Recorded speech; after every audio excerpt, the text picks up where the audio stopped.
Honorable Senators, as you may recall, the Senate held a special sitting on Friday, 22nd of May, 2020, to consider a motion filed by the Senate Majority Whip for the removal of Senator Professor Kithure Kindiki, MP, from the office of the Deputy Speaker of the Senate. Accordingly, the motion was debated and adopted. The resolution was supported by 54 senators who constituted more than the 2/3, that is 45 senators, majority required to remove a deputy speaker from office. Consequently, Senator Professor Kithure Kindiki, MP, was removed from the office of the Deputy Speaker of the Senate.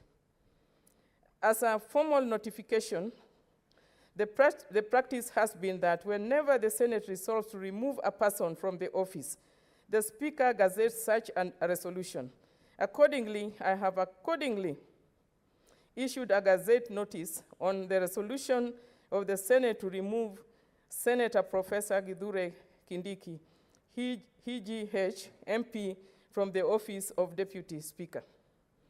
Honorable Senators, Article 106, 1B of the Constitution states as follows. 106.1, there shall be A, Deputy Speaker for each House of Parliament, who shall be elected by that House in accordance with the standing orders from among members of that House. 4, Standing Order 13, 3, and 4 provides as follows.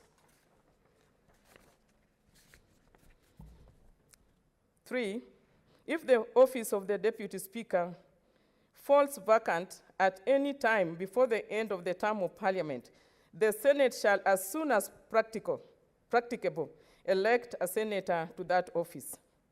Number 4, the procedure for electing a Deputy Speaker shall, with necessary modifications, be the same as that prescribed by the election of the Speaker.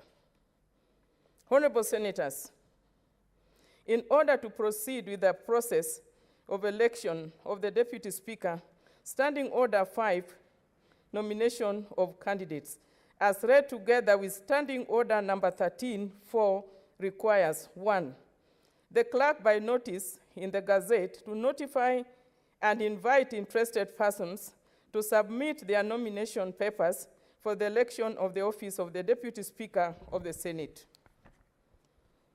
2, the names of the candidate for election of the office of Deputy Speaker to be entered upon nomination papers obtained from the clerk and handed back to the clerk at least 48 hours before the time appointed at which the Senate is to meet to elect a Deputy Speaker.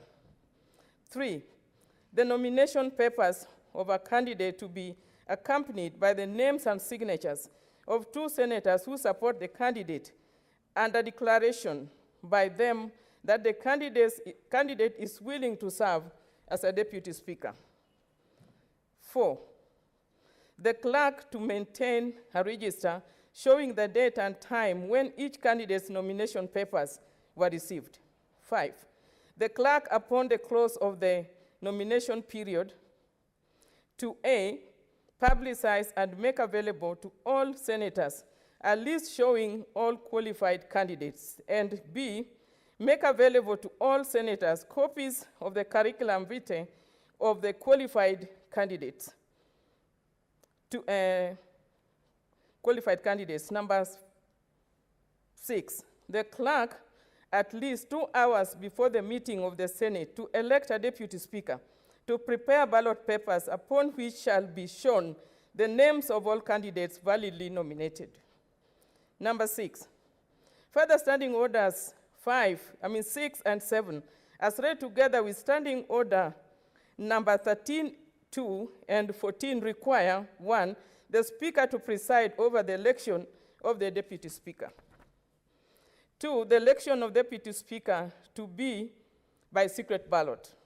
3, the clerk to display an empty and unlocked ballot box and thereafter lock it in the presence of the Senate. 4, the clerk to issue a ballot paper to each senator in order of precedence. And 5, the clerk at the end of the voting to count and report the result of the ballot to the Speaker, who shall declare the results. Honorable Senators, Standing Order 7.1 requires the person elected Deputy Speaker to have been supported in the ballot by the votes of 2/3 of all the senators. Additionally, Standing Order 7.2 requires that if no candidate is supported by the vote of 2/3 of all the senators, a fresh election shall be held, and in that election, the only candidate shall be, 1, the candidate or candidates who receive the highest number of votes in the ballot referred to in paragraph 1, and 2, the candidate or candidates who in that ballot receive the next highest number of votes. Number 8, Standing Order 7.4 provides that the candidate who receives the highest number of votes in the fresh election shall be declared elected as Deputy Speaker. 9, immediately following the election of the Deputy Speaker, the Speaker shall administer the oath or affirmation of office to the Deputy Speaker in the presence of the assembled Senate.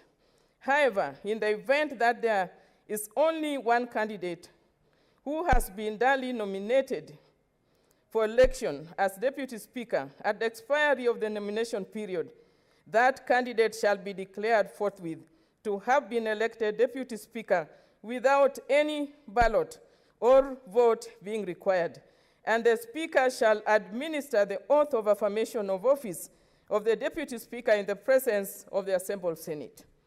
Number 10, pursuant to Standing Order number 8, by written notice to the clerk, a candidate may also withdraw his or her candidature after the close of nomination period and before a ballot is started.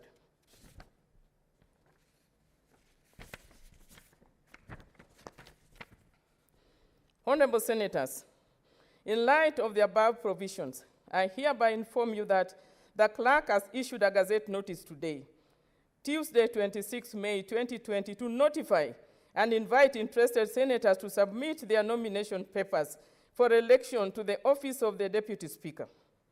Consequently, interested candidates may obtain nomination papers from the office of the clerk. After consultation with the Senate Business Committee, I direct that the election of the Deputy Speaker of the Senate will take place on Tuesday, 2nd June 2020 at 2:30 p.m. I urge all senators to take note of this and to prepare accordingly. I thank you.